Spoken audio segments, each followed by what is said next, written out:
Welcome back to another Sibling Slant, which... Sibling. A slant? Shoot, that wasn't planned. That was actually really good. Today we are going to be looking at the second Her Interactive Nancy Drew game. Stay tuned for danger. Bum, bum, bum. At least the titles don't take themselves too seriously early on. Yeah. So, to start out with, we again have our basic categories, although we've shifted it ever so slightly. As you can see, we have a new setup. We're gonna change one of the categories. Same location, we're just not bothering with the jank green screen. So... Yeah, it's going to be better this way. For us. We don't really care about what you think. Leave your comments in the... But to start us off, we're going to start with the boringest thing, which is... for starters, I couldn't decide which category to put this in, but I wanted to say this. This game has a day-night cycle, which oh yeah, I have that. I really like. I think it's I think it's pretty cool, and it makes it feel more realistic since we aren't solving the mystery in like a single afternoon or anything. Yes. So I'm a fan. And it's a day-night cycle where you instigate it by going to your room and then selecting day or night. Yeah. Instead of time. Time does pass. Yeah. But does it turn to night by itself? Yes, and we will touch on that later. Oh, yeah. But time does pass passively. But it's very slow, so it's not likely to get in your way or anything, and there's also not a time limit. Yeah. Like, you have to solve the mystery in this many days or something. I don't actually like that as much. Since you're choosing to talk about it here, I'd put it under miscellaneous. But, like, I'm more fond of, if you're going to have time pass, have it pass so that I feel like there's, like, urgency if it's going to be passively progressing. Like, I like either the on-off switch or a passive, but, like, it speeds its way along. I don't really feel strongly one way or the other for this game specifically. For this game, like, it doesn't matter. It works fine. Yeah.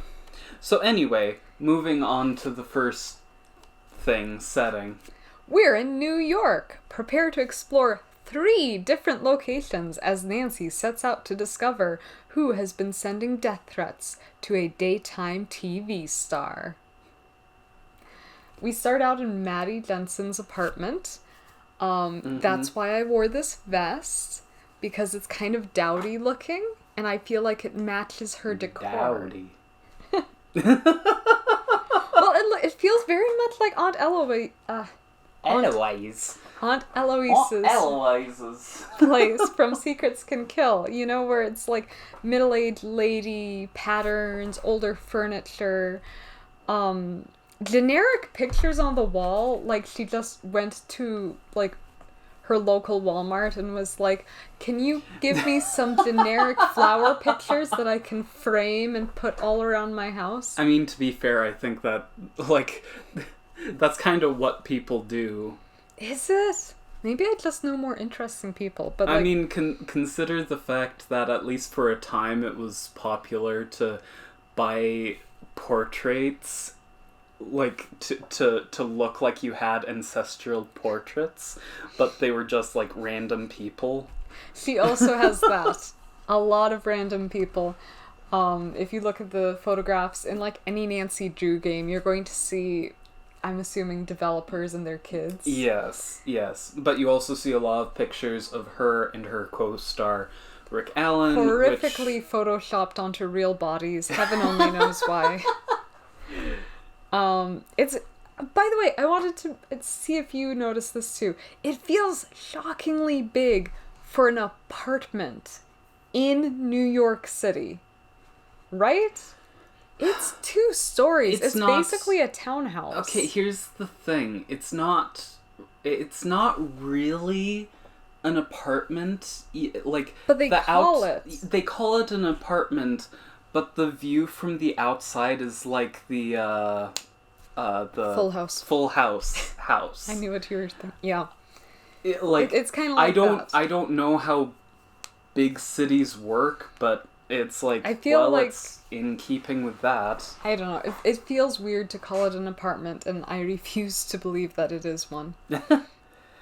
That's all I had. I put down that it's a little difficult to navigate in places, but it serves its purpose as a sort of home base, and it, comparing it to the last game, it's a lot more relevant to the game than Aunt Eloise's because apartment, because there's actually stuff that you do there.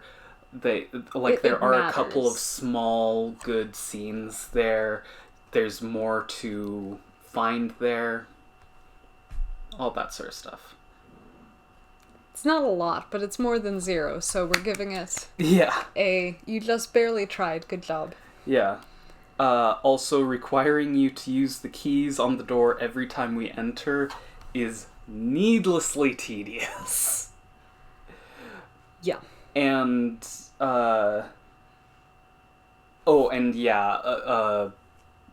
adding on to the difficult to navigate, over the course of the game you'll get a couple of packages, and those packages are on the very edge of the screen, only visible on certain turning frames, that it's really very, annoying. Very easy to miss them. Yeah. But that's all I have to say about her apartment. Yeah, same. It's kind of boring. But the next place you go to has a lot more happening. It is Worldwide Broadcasting, the studio area. Yeah.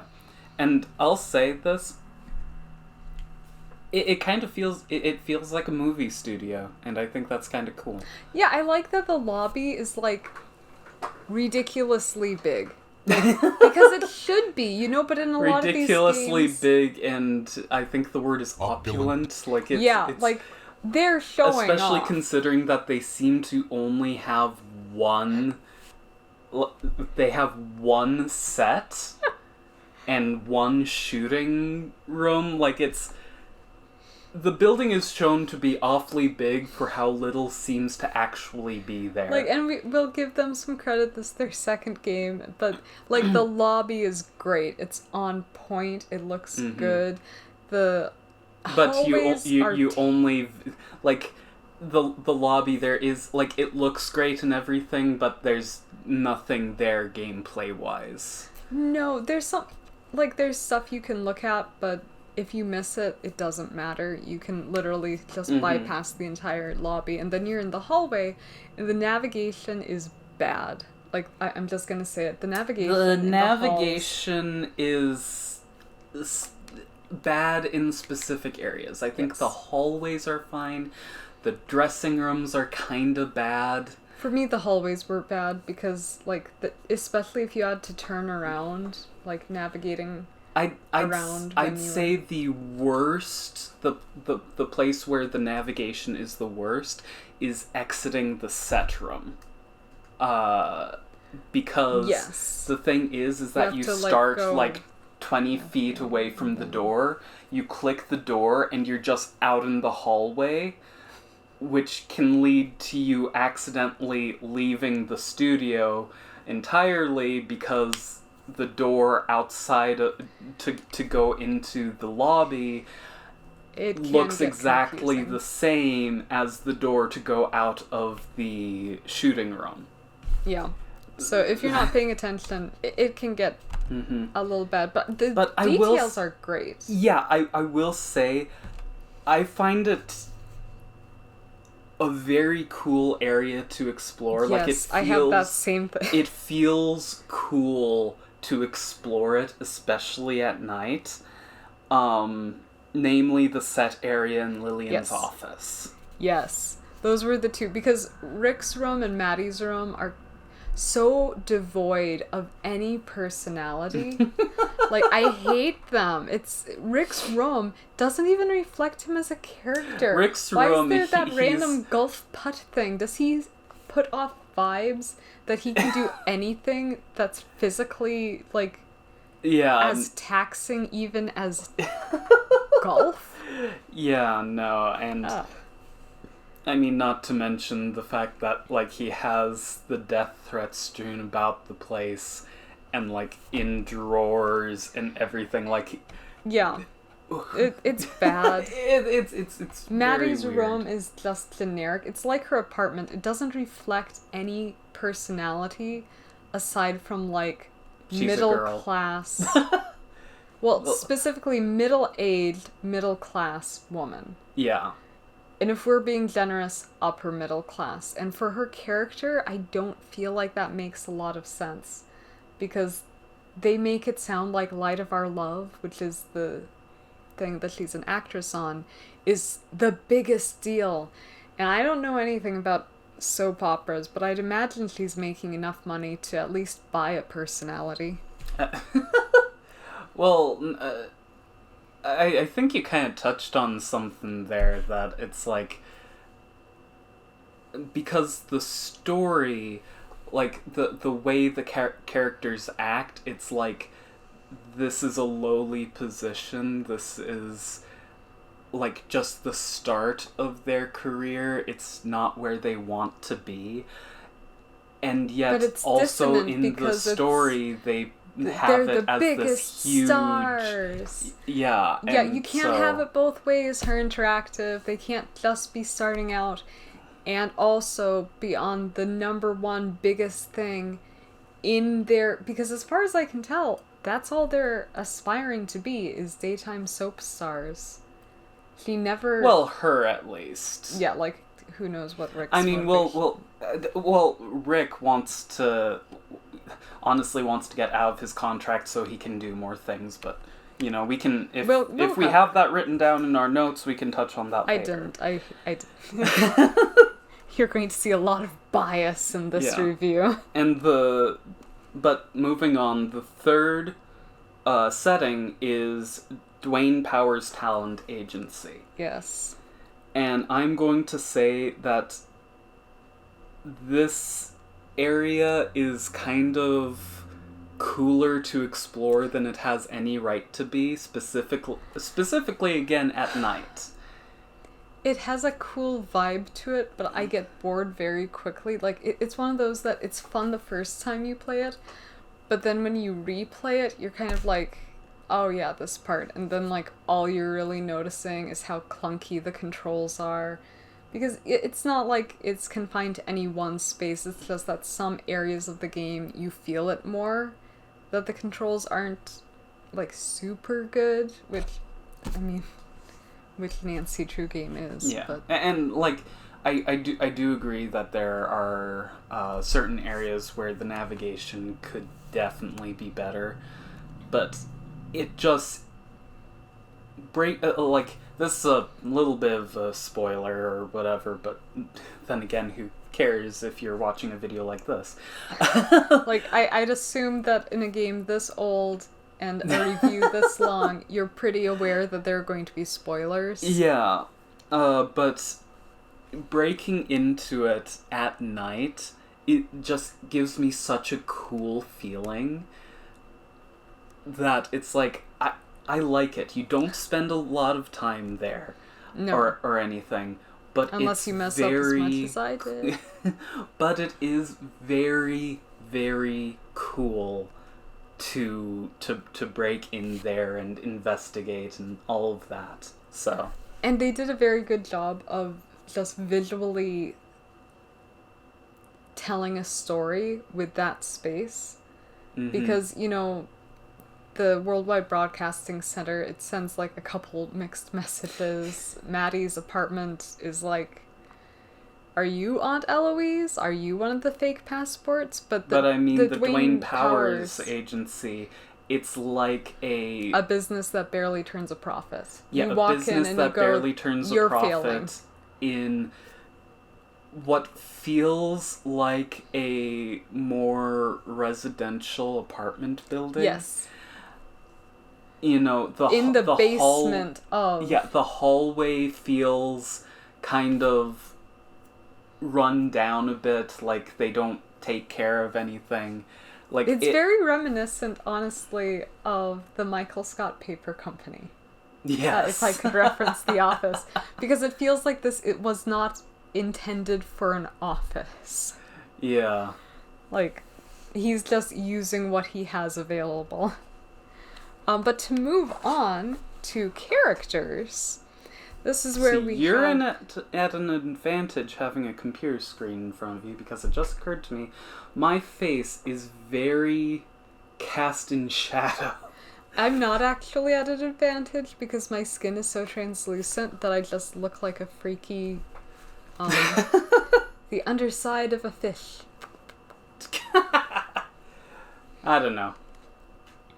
We'll see how this goes. Anyway. We'll work it out. It'll be fine. It'll be fine. But moving on to characters. First character is Maddie Jensen. She's generically happy. That's it. I'll say her voice sounds vaguely too young. I have no clue. Like she's a teen girl from a 90s sitcom. She'd be a teen girl from a 90s sitcom only because the teen girl in that 90s sitcom would be played by a 30-year-old woman. Yeah, but like you know what I'm getting at. She's like she sounds vaguely too young, but they are very vague about how old they're supposed to be. Yeah, I literally have no idea how old any of these characters are supposed to be. Mm-hmm. And also she has a grade school crush on her co-star, which just feels awkward. I have that written as is in love with Rick for unknown reasons. Like there's nothing. Most unlikable. I mean, we'll get to that, but we will. She also, her only other character trait. Well, she has two other character traits, if that's what we can call them. She always loses her keys. Real name. She always loses her keys, so she has an extra for Nancy. Oh yeah, that feels like a sitcom. It's thing. So forced. Oh, I lose my keys all over town, so I have like all of them. Bunch. Like that's a sitcom thing. It's just lazy. It's just a way of explaining why she has an extra set of keys for Nancy. Where I feel like most responsible adults have a spare set of keys, so it didn't need explaining. No, so all it did was make her seem kind of dumb. Yeah. Which, maybe that's what they were going for, and they just couldn't quite manage it. I'm going to put this out there, though, that's not what they should have been going for. No. But her other character trait, because, again, she is nothing. She jokes that a fictional character that Rick plays is the one sending Rick death threats, because I know that if the person I was in love with was having death threats sent to him and attempts made on his life, I'd want to make jokes about it. Yeah, I put that down, I think, under story slash gameplay, but yeah, it comes out of nowhere and just is awkward. A couple characters doesn't reference work. it, but it's like the worst when Maddie does it, because he's supposed to be the grounded character who cares about what's going on, but we will get to that later. Yes. Don't you worry about that. We will get to it. But to move on, now we have Rick Arlen, daytime's cutest hunk, who is the victim of a series of death threats. His character trait is the same as the diner guy from Secrets Can Kill. Only much, much worse. Yes. He's like, hello, gorgeous. The way you are female, way so I must too flirty flirt. Is an understatement. Oh man, like he makes does the not diner stop. guy look like a proper gentleman. It's a bad thing. That's a true statement.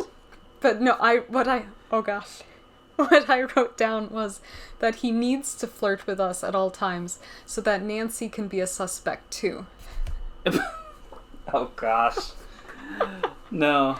He also thinks death threats and attempted murder is silly. Yeah. Oh, they tried to poison me with chocolate. You know how people be. Yeah, and everyone's infatuation with him is just as gross as he is. And like completely unfounded. Like, I don't know why anyone...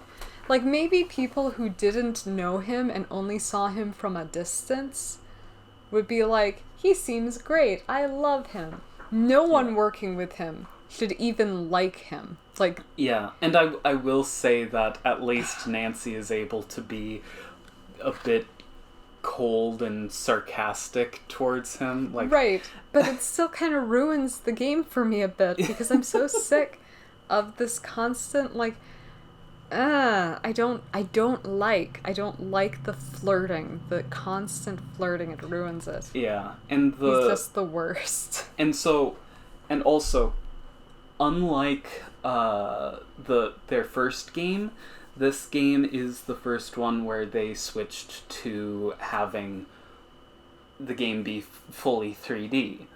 So the characters are now 3D models instead of 2D animations. It is horrific. His face is horrifying. And no one is well animated in this game, but he is the worst. Like, his animation is the worst out of all of them. Well, I don't actually agree with him being the worst. I think there's one character who is slightly worse. I don't know why you think that. We'll get to him. But first we have Lillian Weiss. Okay. She is the director. Yeah, and I want to head this one. Go for it. I only have like 3 words. And excuse my language, but she's a stereotypical bitchy female boss character, and that's about it. Hashtag girl boss. Yeah. No, like literally. Like, no, I know. Like, she is. This is especially bad since women in leadership roles were generally represented like this at the time in fiction. Possibly to this day, I don't know for certain sure. And it's really bad considering that this game is being targeted at, like, presumably children, but specifically girls. Yeah. And having this in there is just cementing the idea that a woman can't be in a leadership position without being just a horrible, horrible human being. Yes. Like a demonstrably horrible human being.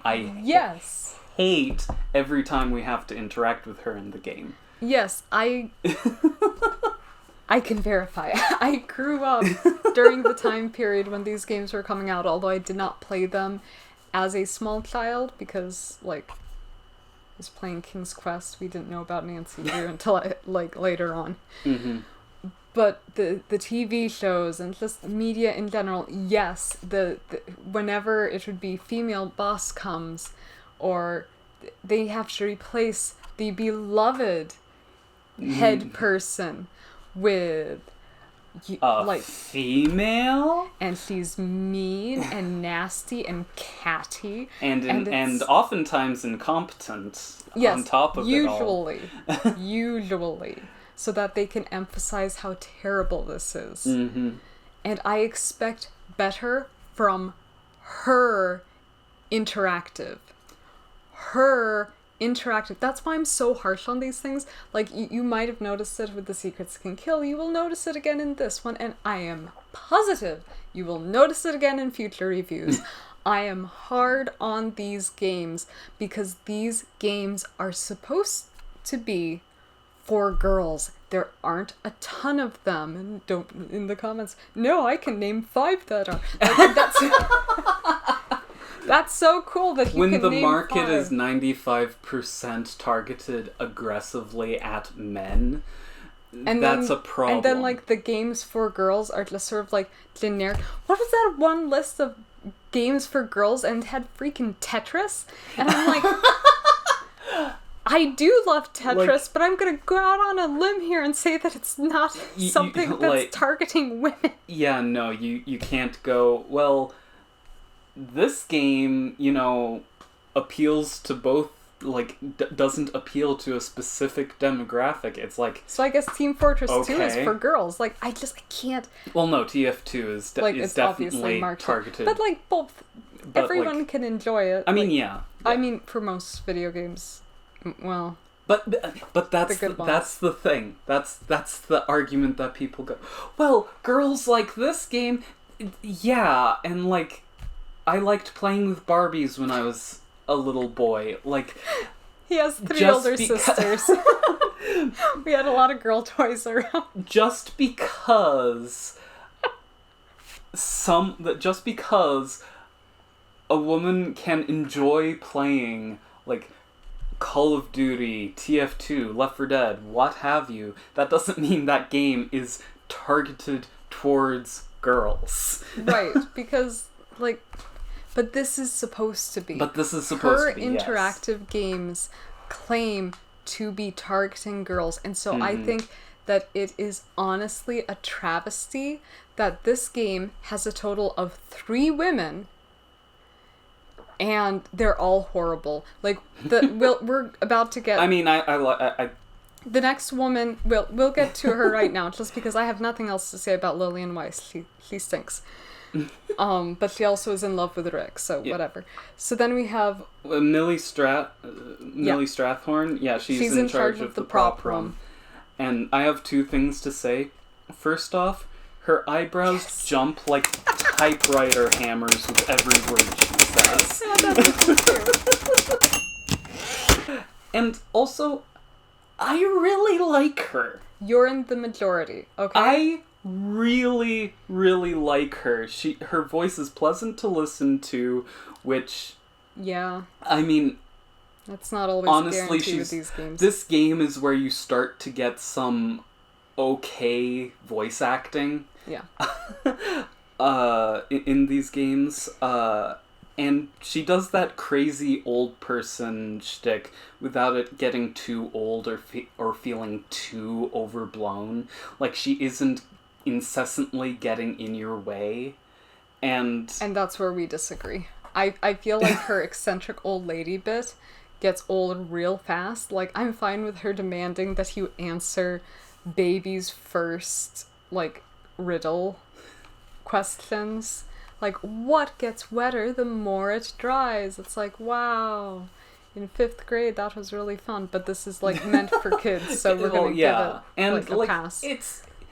It's fun. I find her whimsical. When I have to sit there listening to her and there's no skip dialogue thing that's the thing. You don't interact with her too often. She doesn't go on for too long. When it's not like you're imprisoned by her. You are with a certain person in a later game. I was going to be yes, you are. It's just not as bad as Treasure in the Royal Tower, which we'll discuss later. Yeah. I don't enjoy... My thing is, I don't enjoy my interactions with her, and again, this is a very two-dimensional character. Who is she? Well, she's old, so... she's eccentric! And then they just do that again. I feel like all the old ladies in this game series are, eccentric old ladies. It's... I don't know if there are any, I don't know, I wouldn't... Well, sorry, I'm suddenly, going on a mental journey trying to remember... No, one of them is just a jerk. Okay, so there's... And I mean, yeah, that would be a problem if the series never had any, normal, good old women. But, yeah, I enjoy her. I think she's fun. Okay, and that's fine. I don't think that she's a harmful caricature the same way that Lillian Weiss is, and honestly, Maddie Jensen. Yeah. And Rick Arlen, whatever he's supposed to be. Anyway, then we have some more minor characters. We have Dwayne Powers, who owns his own talent agency. We don't meet him for a while into the game. he is the one that I think is animated in the most terrifying way. Specifically, I know you don't agree with me, but if you watch his eyes as he talks, they'll just drop down. Like, it's not like he's looking down, it's just that the colored parts of his eyes will just suddenly dip down. Wait, really? Yeah. I'm gonna have to look back and... Unless I was experiencing some weird glitch, but it's a nightmare to watch. I do not like it. I mean, I didn't notice that. Like, when doing stuff with the notes, I accidentally saw that in your notes. And so when I was refreshing myself, watching the gameplay, I was looking at it and it's like, I don't see a problem. Like, I mean, he's no more ugly than every other character in the game, to me. If it weren't for his eyes, I would agree with you. But the eyes, they're what gets me. Yeah, I'll look for that, you know, while I'm editing and everything. And I have two things to say here. Okay. First off, I love him. He's my he's my favorite character in the game. Defend your stance. I can't. I will in the story section. Okay. But he is my favorite character in this game. He functions well in the story, but like character-wise, it's a very vanilla cast. I will just say that. Like, I mean, not as bad as the previous game. Not nearly as bad as the previous game. Yeah, it's not as offensively bland. Yeah, and I also think he might have the best voice acting in the entire game. I do enjoy listening to him talk, which is a disappointment because you don't meet him for quite a while. He actually feels like they got a professional voice actor to do him. Well, let's not get crazy here. I'm not saying, like, highest tier, but I'm just saying it sounds like they actually paid him and he wasn't just a developer or... Can we just have, like, a scorecard of burns? Just... No, well, okay, I'll say he's one of the few characters in these early games who I feel not only was he a good voice actor, but he was also well cast. Because some of them, like, who's that's? Maddie? Maddie's voice actor sounds fine, but it sounds a bit mismatched to her character. And so that's more what I'm saying, is that it feels like they got the casting right for him. I could agree with that. Like, he's fine. I have no notes on him because he's fine. Like, that's as much as I could say in his favor. After that, we have William Pappas, who is the producer of the show. We never see him. We only hear him. And he sounds like they recorded all his lines immediately after waking him up in the middle of the night. I mean, it's a mood, okay? It's a mood. There is also a security guard who exists, so we are acknowledging his existence. He is animated. I think we're being a bit generous. But we'll get into that later. We have BT Kaiser.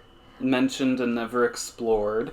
The death threats are signed with his name, and then Nancy, I don't know, falls down a set of stairs and just forgets about it, and it's never important and never forgets about it until the very end of the game. Well, yeah, that's when she tends to try to remember the most stuff. Because that's when we find out that a BT Kaiser has, you know, basically been this phantom around the set. Isn't that the name that he used? Owen Spader. Owen Spader, that's right. Literally, BT Kaiser is just dropped. I don't think that we ever find out anything about him. It's BT Kaiser is a fun Yeah, but no, we get Owen Spader for the rest of, but it doesn't matter. Oh, and I will say, no, I touch on this in the story. Never mind, continue. Then we have our phone contacts, who I am including in this one specifically because of Ned. Ned Nickerson. You call him up on the phone, and he's like, first you leave me for the first game, and now you leave me again? And it breaks my heart. Like, Nancy is the worst girlfriend. She wasn't like this in the books. Not the ones I read. Like the yellow spine books. And it's not even like, oh, Ned is so needy, he should just support her. No, he supported her in the books. In these games, Nancy's just like, peace, and like disappears from his life. And then the problem is that for some reason these games decided that she has to go immediately from one mystery to another. Yes. Because the thing is that it could be perfectly fine if they had it so that, she was in River Heights between these games. To make it sound like she spent any time with her friends, her family, her boyfriend. Yeah, but no, literally, the phone call at the beginning, it's first you were there, and then you're there, and now you're in New York. It feels like when are you going to get back to River Heights? It's yes. Like, why did these have to be immediately after each other? I think because they are so terrified of actually following the way that Nancy Drew was written, which is she is always this age. Time passes, but no one ages. And so I think that maybe in her interactive, like, brain pool, what's that called? Mind pool? Man, I need a brain pool. Think tank? Think tank. Oh, okay. Gonna try to get through this mind pool with a few but no, like I can kind of see that, but at the same time, where they were like, we need to explain why they are getting older. You don't have to for like, this kind of story. You really don't. It would be perfectly fine to be like, I loved spending that time with you. Anyway, now I'm off doing this. They didn't have to make Nancy a terrible person, but we'll get into that in later games. Mm-hmm. So now we're gonna move on. Also, he's threatened by Rick Arlen. For some reason. Not much, but just enough to make me go, why? Why did you write this? And then hand it to someone and have him read it, then put it in your game. And he exists really just to tell you how to solve things. Just a hint character. Yes. Just like George and Bess. Yeah, so George Fane and Bess Marvin are best friends of Nancy's. They're also cousins, not to Nancy, but to each other. And so they're usually on the same line, and that's the explanation. Apparently Nancy never told George that she finished her case in Florida, so that's a fun little... So Nancy's a great friend. Yeah. Bess is obsessed with Rick, but that does fit her character. She is the type of person who would be obsessed with a heartthrob of any variety. Like, daytime TV is like a weird jump to make for her age, but like if they were putting it in more modern things, she'd be into boy bands. But yeah, again, they exist to tell you how to solve it. At the time, she'd be in boy bands like when like NSYNC and the Backstreet Boys be around that time. Yeah. And in general, under general whatever. Let me actually read my notes before speaking. and so there are nameless voices in this game, and what I put down, the voices of the cab drivers are obnoxious stereotypes, with the exception of the female cab driver, who's probably the best female voice actor in the series up to this point. Taxi! Yeah, what's the address? 318 West 10th Street, please. You got it. I don't think I ever heard the female cab driver talk Where can I take you to, miss? No, the female. No, I know, but, like, that's the guy's... Yeah, and then the other one we're not going to imitate. Hey, taxi! Where to, lady? 7226 Lexington Avenue, please. On my way! Because, like, yikes, her interactive. Get better. Get better. We're gonna leave it at that. Just get better, please. Okay, and now, finally, we get to... Story! We changed it to mystery. 3, 2, 1. YMC. Story! Mystery. It's the same thing. So for this category, we went... we're not splitting it anymore. Yeah, basically we're doing story, gameplay, just everything that happens in a sequential manner. Right, and so we're going to be dividing it up and talking about it sequentially, so that anyone who hasn't had the game spoiled for them can just nope right out of this video if you don't want spoilers. But I mean, you clicked on a long video about... I mean, we've already kind of spoiled some stuff. But anyway. So Chapter 1, Death Threats and Flower Pictures. We begin in Aunt Eloise's house. Maddie Jensen's house. We've been told that Rick Arlen, her co-star in some soap opera, has been getting death threats. The light of our love. And Maddie wants us to investigate. The intro makes me want to puke.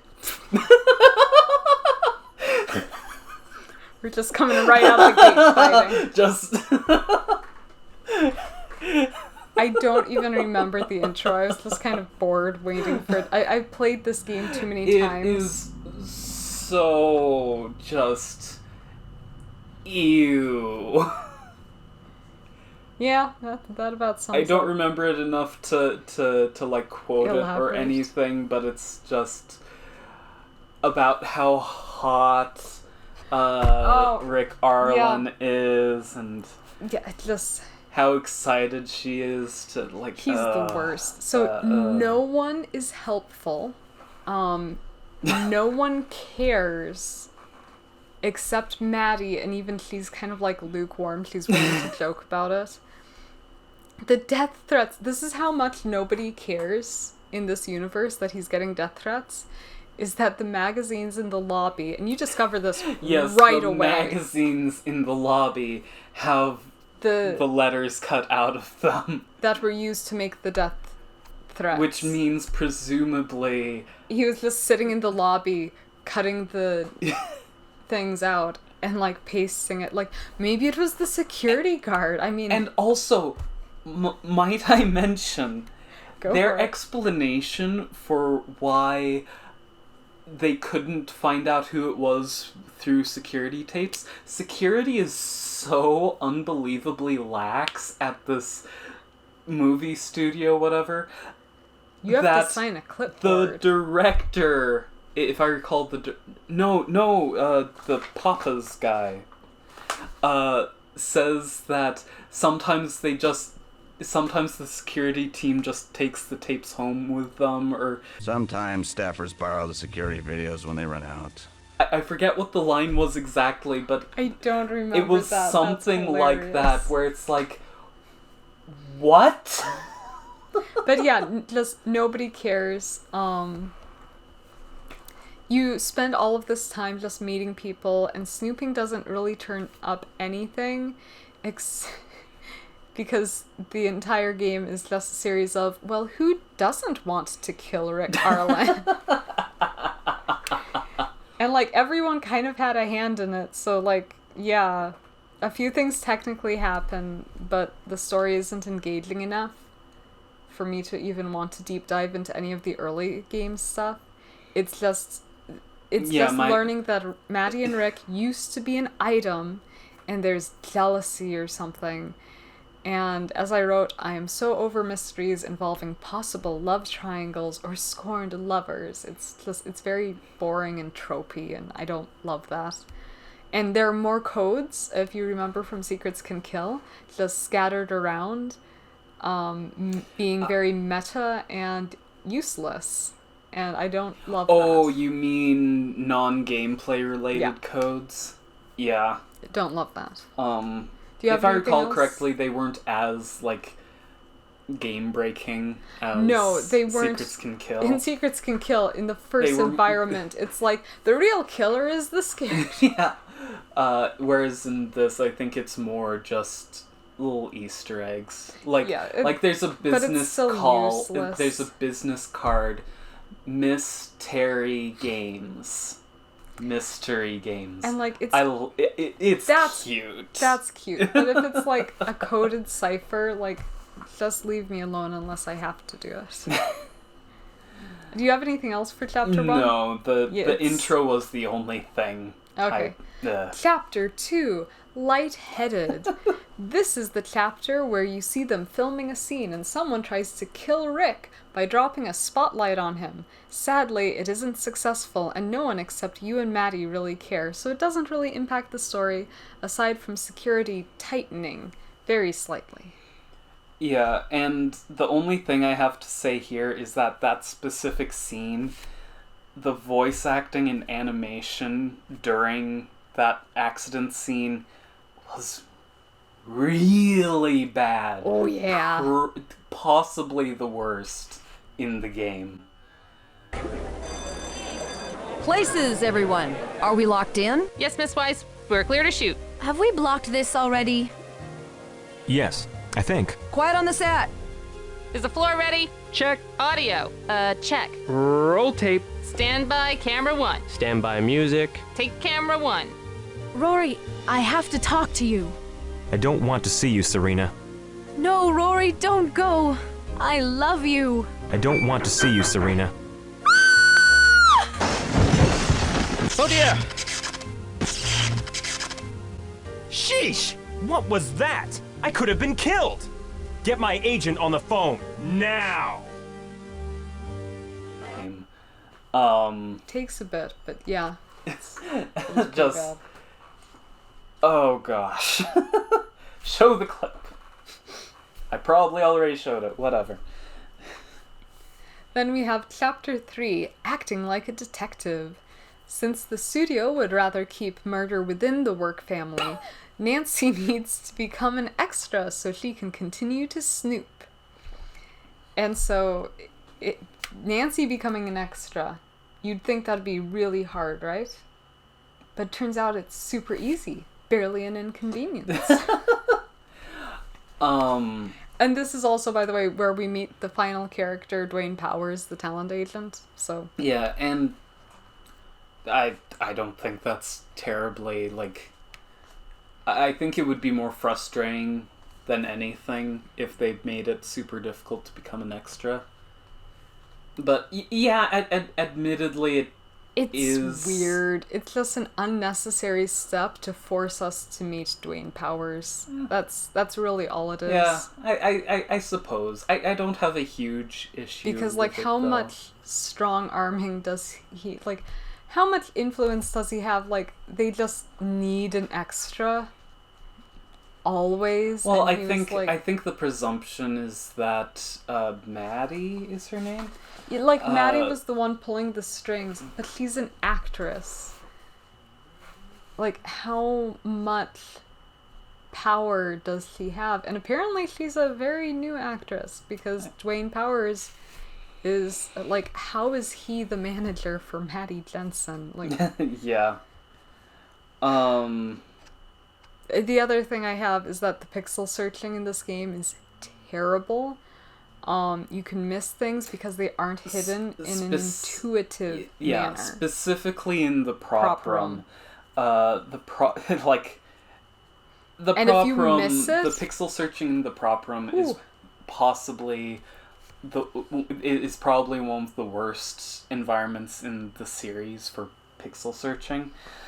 The librarian Secrets Can Kill would like to enter the chat. Yeah, but the thing is that in that case, the books are at least you aren't expected to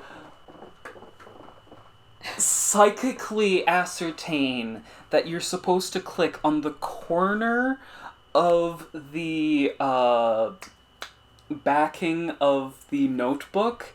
Yeah. Like, I love the idea of that. I love the idea of, oh, you find her login. You find the old lady's login. Millie. Maddie and Millie? That's why I'm getting all confused. Yeah, this game tried really hard with the female characters. But no, I love the idea of, peeling back the corner of it, and like that feels super detective-like. But the problem is that there's literally nothing guiding you there. There is. Like, I'm gonna cut you off at the knees there. There is an environmental clue that tells you to look there. What? I can't remember, but there is, like, maybe it's along the edge of one of the pictures or something, where you read, check on the corner of the old lady's ledger. I'm not counting that. But there is technically something. What I will say that there is not is that if you look at the map, it should look a little crinkled or something. That would be a better clue. And like, I'm not saying that they couldn't have done it better, but they did technically put in a way that you can figure it out. They did not extend that same kindness to the map, where if you don't find the item, it's not a game breaker, but it ruins the game. Yeah, so basically, the first time you get into the prop room, you would better get everything you need from the prop room, then and there, specifically the item under the map. Because otherwise, you can only get back into the prop room if you are there after dark. Which means you have to stand in the hallway. Just pacing back and forth, waiting for the time to run down, because you can't get into the studio at night until after the scene where you need that item. Specifically wire cutters. It's very, very bad. And yeah. But that's all I have to say about Chapter 3. Yeah, I have a few things. First off, there's a puzzle where you have to put together a torn up letter. I don't know if it's a required puzzle or an optional puzzle or whatever. I think it's optional. It doesn't help with anything. But the thing is that it's a really cool concept, but I feel it was missing something in execution, and low resolution didn't do it any favors. Also, the toddler cylinder pyramid puzzle, I have no clue what the heck it's called, makes no sense in world, as even if they had devised a way for the compartment to unlock when all the rings were put on the right peg, there's nothing in the world stopping Nancy from moving them all at once. Hey, Nancy doesn't play on easy mode, okay? She is willing to try her hardest to make everything more difficult than it needs to be. Yeah, and I mean, aside from that, like, it's an alright puzzle. Not too difficult or anything. Also, finding out that the typewriter in the prop room writes its Y's lower than the other characters is exactly the sort of thing I want out of a mystery game. Yes. Ultimately, it's not used to great effect, but it's a detail I really like. No, it's kind of actually pointless. And it raises a lot more questions than it answers. Which, in a compelling mystery, would be great. I think, in reality, what its purpose is to set up Millie as a red herring. But nobody believes it's Millie. Like, I mean, yeah, she's one of the least likelies. The security guard has more... Well, she has the crazy angle going for her. Right, but it's not a great twist. Mm-hmm. But that's all I have for chapter 3. Chapter 3. Moving on, chapter 4, Kaboom Box. Nancy discovers a bomb hidden in a tape recorder in Rick's room. She needs to use her wits and kleptomaniac tendencies to defuse it before continuing with the investigation as if nothing happened. I will say this scene is really cool. Where when you open the door, the music gets really intense. You play the music, it's warbly and everything. And it's like, Rick, you're gonna die, and the bomb starts, and then you look at it and you go, I need a screwdriver, and then you just leave the room. because it's like, oops, and then by the way, never mind. So this is the puzzle where you need that item from the prop room for. Did I say that right? No, but we're all having... Anyway, the thing is, though, is that where you get the screwdriver that you need, there are pliers right below that, so you could just get one of those pliers. Nancy's very specific. Heck, I'm about sure her someone kleptomania. there has nail clippers. You don't need wire cutters from the prop room. But Nancy does. She's extra. Yeah. And my main problem with the scene, though, really is that it's a trial and error puzzle. Because I tried looking it up.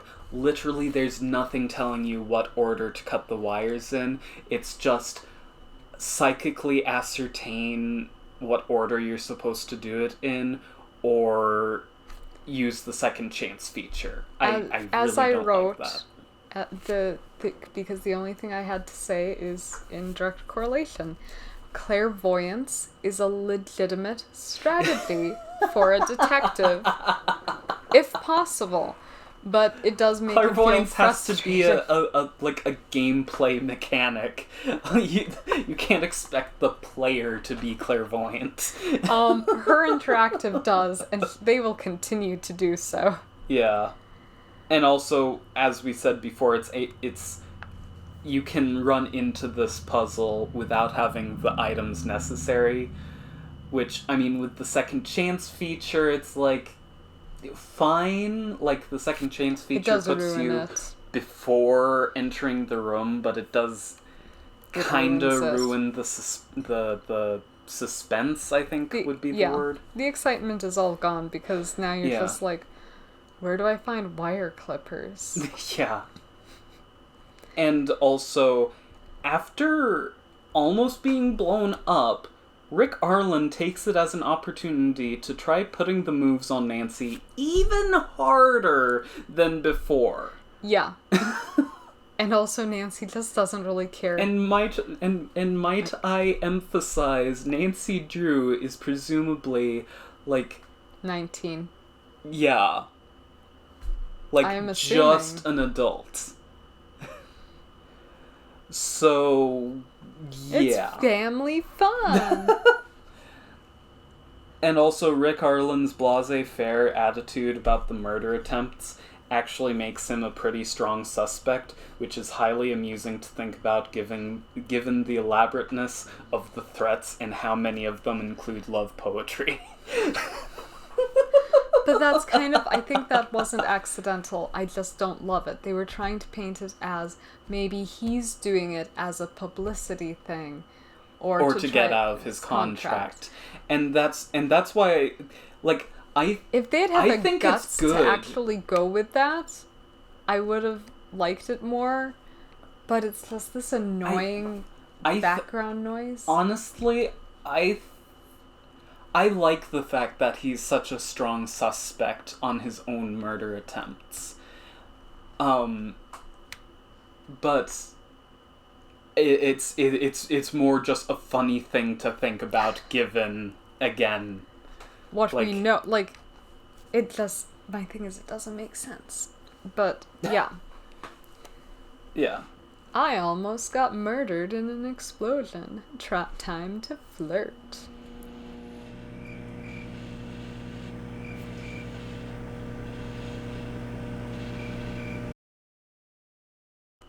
Chapter 5. Lonely hallways.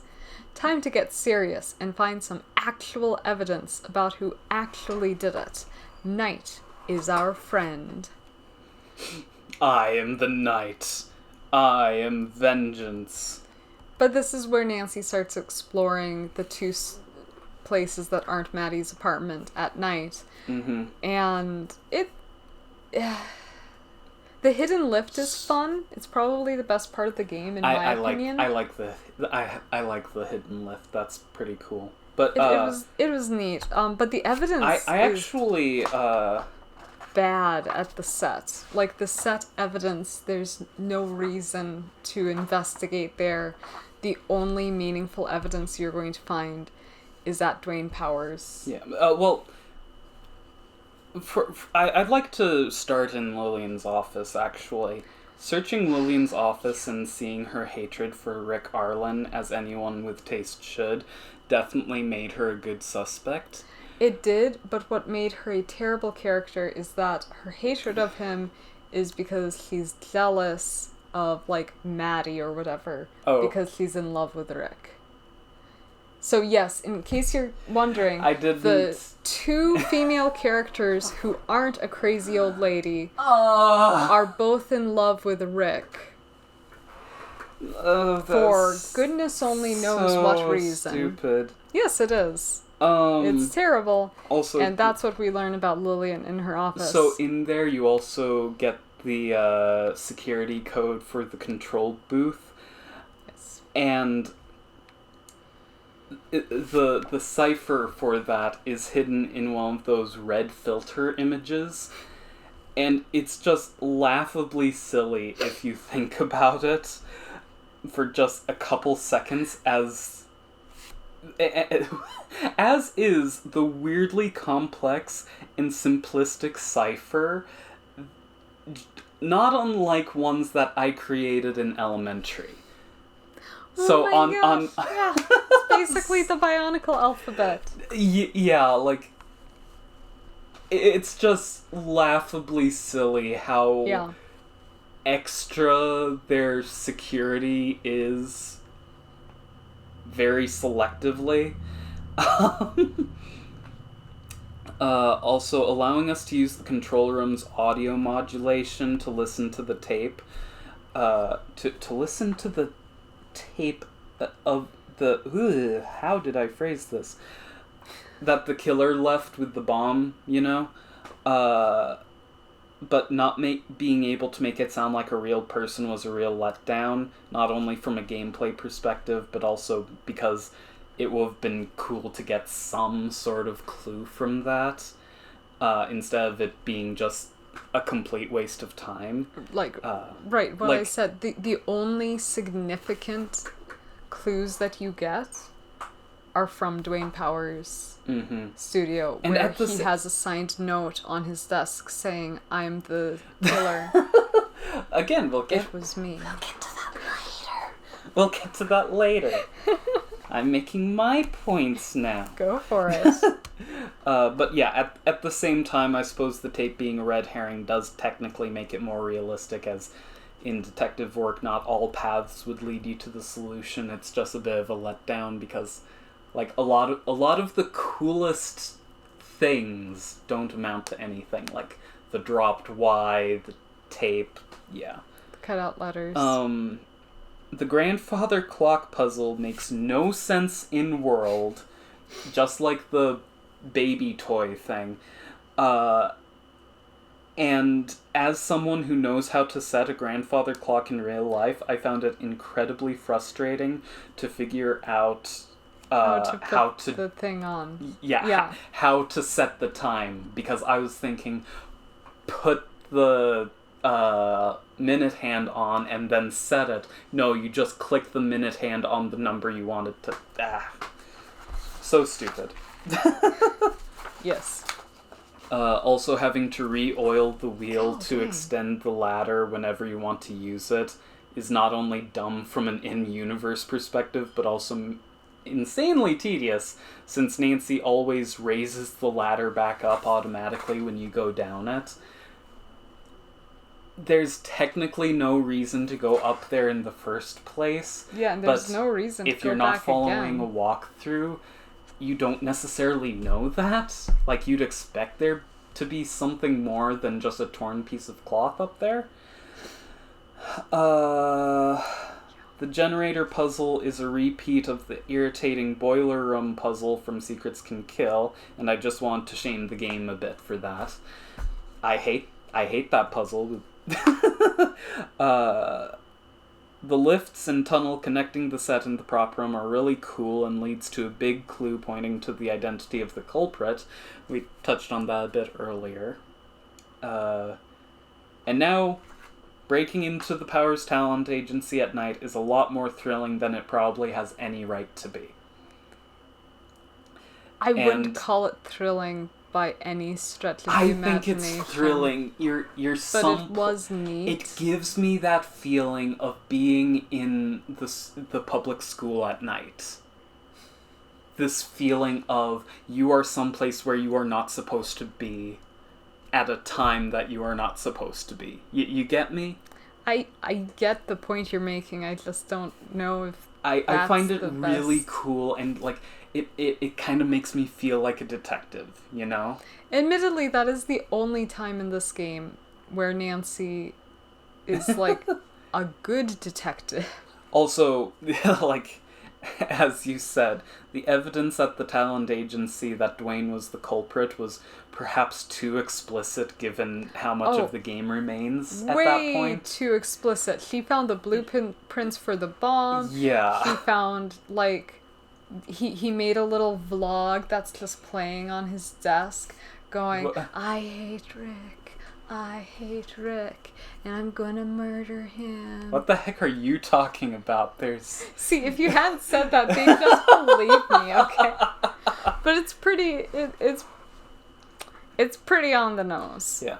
You'd have to be trying to not figure it out. The only problem I have with this is that it's, once again, a bit pixel searchy, where it's easy to miss one thing and just be stuck not knowing what you did wrong. Yes. But after doing that, the fake-out bomb that you get at Maddie's apartment was a really nice touch that would have seriously scared me as a kid. For it being a kid's game, yeah, but I felt like I wrote that under miscellaneous because I was like, Dwayne actually bothering to send you a clock to make you think you have a bomb is just very extra. Like, what did that accomplish? I like it. It's fun. He could have just tried to kill her. I like it. It's fun. Okay. And he's trying to scare her off. Admittedly, it was one of the more exciting moments of the game. Yeah. And do you have anything else for this section? No. Okay, so on to Chapter 6. You'll never guess who did it. Well, if you're like Nancy, you probably have no idea who the villain is at this point. But you'll go to meet with Lillian in an abandoned film set in the middle of the night for some chit-chat anyway. Okay. Now I have written here, don't let Deb say her first point before here, so I have 2 points before that mark. We wrote this all up like over a month ago, so... It's been a fun year, guys. Yeah. It's just been a fun year. Lillian's change of heart to confide in you and try to solve the case with you is extremely out of character, comes out of left field, and I think was only done to get Nancy into position for the climax. And to give us a final fake out that it's like, even though all of the evidence supports that it was definitely... Dwayne. Whoa. I was gonna be like, The Rick. Rock Johnson. Yes. But Lillian is going to seem like a villain because... And like, Nancy legitimately accuses her of being a villain. Well, you can. You don't have to, but you can. Yeah, it's so embarrassing. It's so bad. I also think this might be the only Nancy Drew game that asks you to actually state who you think was the culprit. Which would be cool if they hadn't told us who the culprit was. Well, yes. And, like, I don't know what happens if you choose the wrong answer. I couldn't find it on YouTube. And by this point, I had already uninstalled the game, and... Blah, blah, blah, blah. Yeah. But I think it's cool that they tried to allow the player to interact with the mystery, which historically has been very, very difficult for mystery games to do. They're typically just adventure games with a mystery story. They aren't really mystery games, per se, because you the mystery's kind of being solved for you. Right. And I've got to say, the climax is really cool. You could argue that Dwayne's performance is overblown, but I think it is overblown in the best way possible. He feels like a killer that is genuinely off his rocker and has a flair for theatrics, and I think his voice actor delivered this perfectly. This is why he's my favorite character in this game. That is correct, Ms. Drew. And now for the bonus round. Name the washed-up director and interfering actress who will be dead in a matter of minutes. Hurry up, contestants. Time's running out. So, where I'm coming from is that despite it looking like a team effort, Dwayne Powers is the one who's trying to kill Rick because Rick left his talent agency, and Dwayne no like that, so Dwayne tried to kill Rick. It feels very anticlimactic, but any of the suspects would have felt the same way, honestly, unless the prop lady did it, and I would have loved that. But, there was no way. Oh, yes! I never liked him! But always being so mean to... The problem is that at that point, the mystery has already died. There is no mystery anymore because we solved it several scenes ago, and Nancy just has decided not to tell the police. She's opted out of that. Yeah, the pacing for the mystery wasn't perfect. I will give you that. But the thing is that his motivation, I think, is good. It's fine because he's crazy. He was losing everything. He wasn't making enough money to pay the rent, and he blamed it all on Rick weaseling out of his contract. Yeah. I don't know. It's just... The whole setup is very weird. It's one of those, why did Lillian call you? Does she know you're a detective at this point in the game? As I said at the beginning, it's completely out of left field. That's all I have. Yeah, the final puzzle is a two-parter and very weird.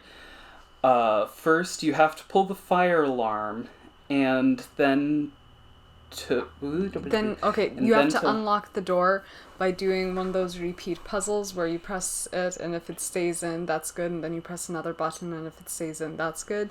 But if it doesn't, you just start all over again. Yeah, to unlock the door to let the people in. The thing is that I normally consider that to be a pretty lame puzzle, but honestly, for a climax puzzle, I think it's perfect because... it doesn't require too much thought or anything, and so it's easy to do frantically, and it keeps up the anxiety and everything, like, oh gosh, the killer is coming. So I think it plays its part well.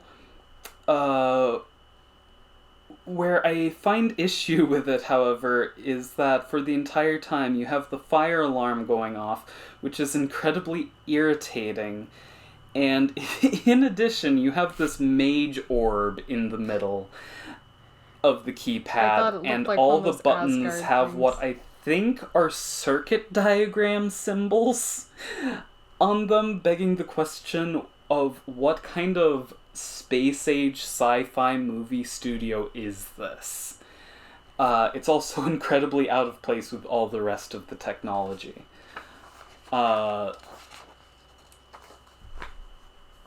then we have the final ending, like the apprehension ending.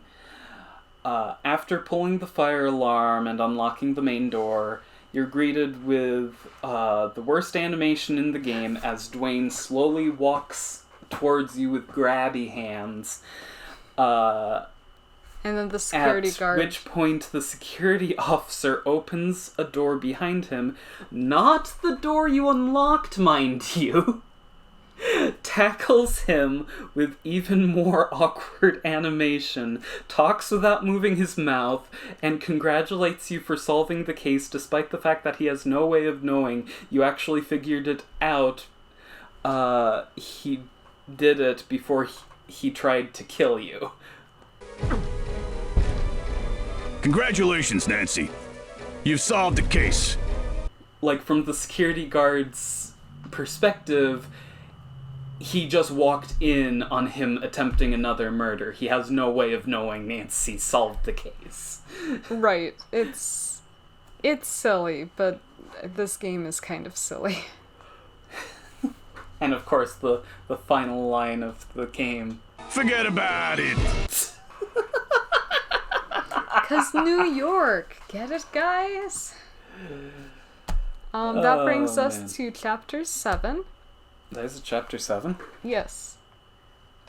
I can't be responsible for your lack of preparation.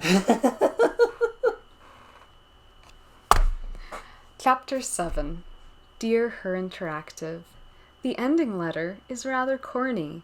Having finished your game, I have to say that the implication that Nancy ships Maddie and Rick showcases how bad Nancy is at understanding how healthy relationships work. Hopefully that won't come back to bite her in future games. Love, Nancy. Anyway. Okay. My final thoughts were I can't think of a single puzzle that I enjoyed, but they were all pretty easy to solve, so I'm giving it a solid B. Yeah, what I'll say about the puzzles is, in general, they're a lot more satisfying than the ones in Secrets Can Kill, and despite some flaws, make you feel like you're a detective, which I really appreciate. That's really cool.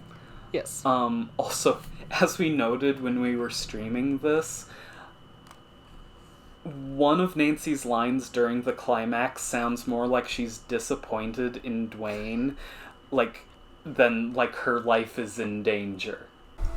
Dwayne, why? Can I critique your do you evil hate plan? Rick so much? Why do you hate Rick so much? Or, Dwayne, this isn't a soap opera, you're dealing with real people. It's possible he hasn't Dwayne, this considered that. isn't a soap opera. You're dealing with real Oh my people. gosh, she didn't say that like her life is on the line. She said like she's a disappointed mother. You would have Dwayne, learned that had you lived. Come on, this isn't a soap opera. Stop stabbing me with the knife. Good gracious. You can't act like that. We live in a society. Maddie still cares for you. Who's Maddie? Our friend. Okay. Yeah. Dwayne. There's still time to let us go. go. Oh, Please. let's see how she says that. I bet it's going to be terrible. Dwayne, there's still time to let us go. Please, don't do this. It's alright. Yeah. Words. B+. Yeah, tone is difficult for her interactive. Yeah. But the opening music is finally the classic Nancy Drew music, so we can all cheer about that. And the game music, if you're keeping track, is less repetitive than the last game. The audio quality is still pretty low. There's a lot of crackling and compression artifacts. It's still no. You're accepting this way too fast. This is a backhanded compliment. It is better than the last game because instead of 4 measures that repeat, it has 8. And it's insufferable if you spend too much time in any one location. I think the songs themselves are pretty good. The songs are nice, but they're short and they loop quite fast. Honestly, I didn't have as much of a problem with them. Having the mystery centering around Rick Arlen's life being in danger falls a bit flat when they made him so unlikable.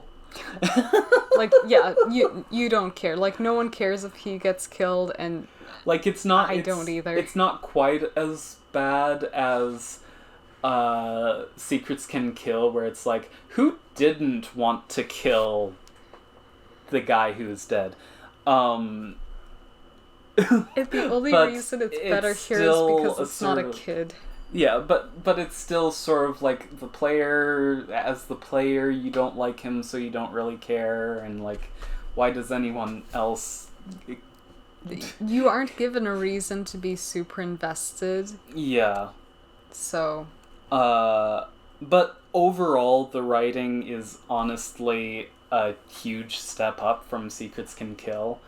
Like, it's still not masterclass or anything, and far from the best Her Interactive has ever done, but it's a lot better. Yeah, and the whodunit factor in this game is pretty high, at least until you snoop around the talent agency, which I appreciate. That kind of ruins it. Like, the person who did it is actually a part of the cast instead of someone who's just brought into the story at the climax. Look, Secrets Can Kill started us off at rock bottom. And so saying other Nancy Drew games do this too well into the future. They find a way to dig. But I'm just saying that mystery-wise, we didn't start out too well when it comes to a final villain reveal. Yeah. And honestly, we've touched on everything I have in Miscellaneous. Yeah, no, I don't have anything either. Miscellaneous. And so any final thoughts? I am ready to stop thinking about this game. Like, I don't know. Like, as a kid, I thought it was fun, and it's for kids, so that's good. But as far as judging it as an adult, it's not one of their better games, but it falls very solidly into the category that's kind of like, I think it's okay. I think it's all right. It's okay. Oh, one thing I forgot to say at some point is how I mentioned Rick Arlen's face is horrifying, but the game highlights it. Yeah, the game goes out of its way to emphasize not just Rick Arlen, but he's the worst example, but the game goes out of its way to showcase just how horrifying their 3D models are. So, but yeah, no, like, the game is alright. Yeah. So, would you put it above or below? Okay, so I've been thinking about that for like the past half hour. 7:17. I think we've got our recording time down from last time. A little. A little.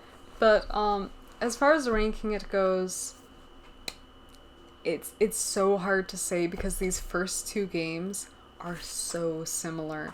The problems that both of them have are so similar to each other. The only reason that I think I don't know, I feel like the stakes are higher in the first game because you actually kind of care a little bit what happens to these people. Whereas in this one, like, I don't care. We could have lost and I would have been fine. Like, that's fine. But in this one, the puzzles were so much easier. Like, you could follow things and there wasn't that game-breaking bit. So, like, this one just barely ekes out above Secrets Can Kill, but really, in my mind, they're basically the same game. For me personally, this is easily above Secrets Can Kill. It actually gives you a feeling like you're actually a detective, which I just didn't get in Secrets Can Kill. I liked some of the characters. The characters, for the most part, were actually characters and not caricatures. Like the named character. To see which character wasn't a caricature. Well, okay. We had Crazy Old Lady. They were less they were less cartoony caricatures. Yeah. But being they were still heavily tropey, but they weren't obnoxiously caricatures, except for like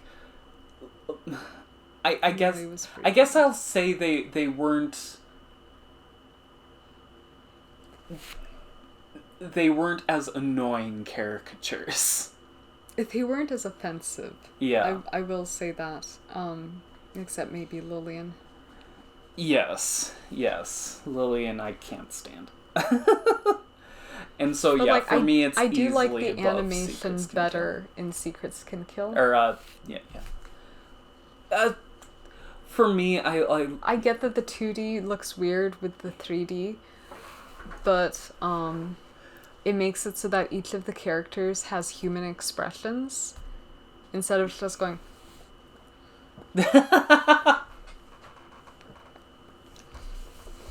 And it's. Yeah, it doesn't get much better either. So buckle up, folks. I still like this because it's their first step into what would become their winning formula. Right.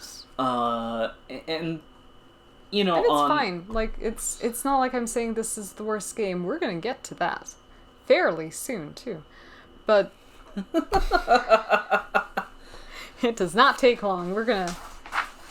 Yeah. We're gonna get there. Yeah, so better than their first game. Yep. But not by much. Still far from being their best.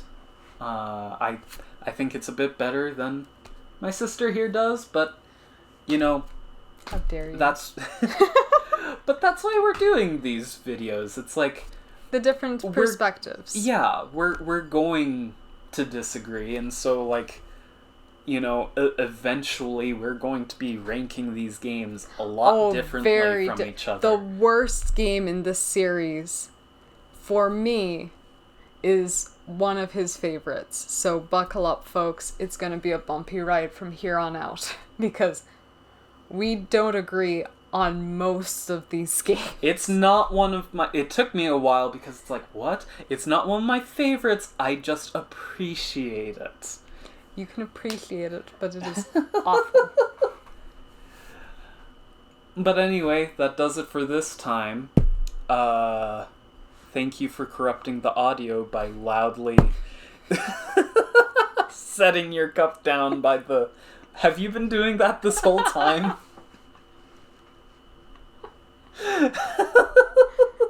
Turns out I was the killer all along. What a twist. You never saw it coming.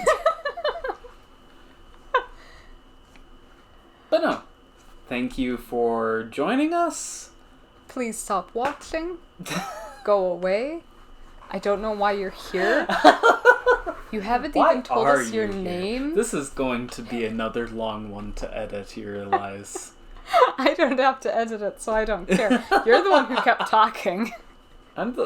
Because I had one sentence per thing. Yeah, but I mean, kind of the difference You wrote paragraphs for everything. I mean, part of the difference is that I actually liked the game. Like, genuinely. I think it's an alright game, but, like, if we are going completely subjective, I like the game. If we're going completely subjective, because that is the mode I operate in, for reviews like this...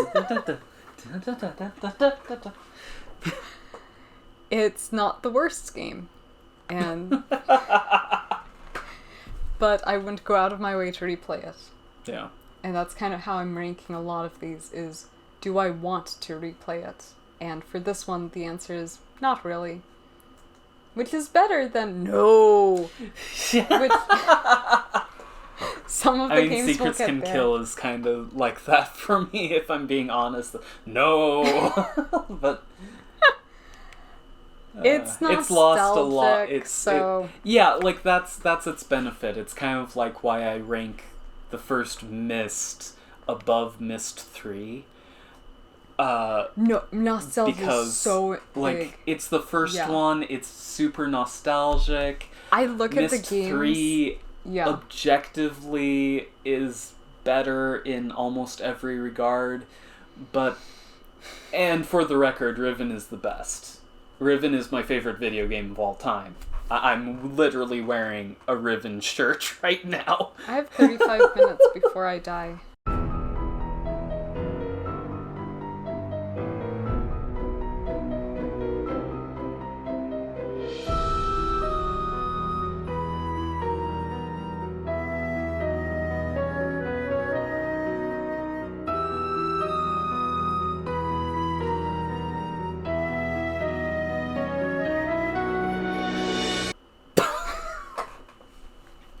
There's our ending line. Okay.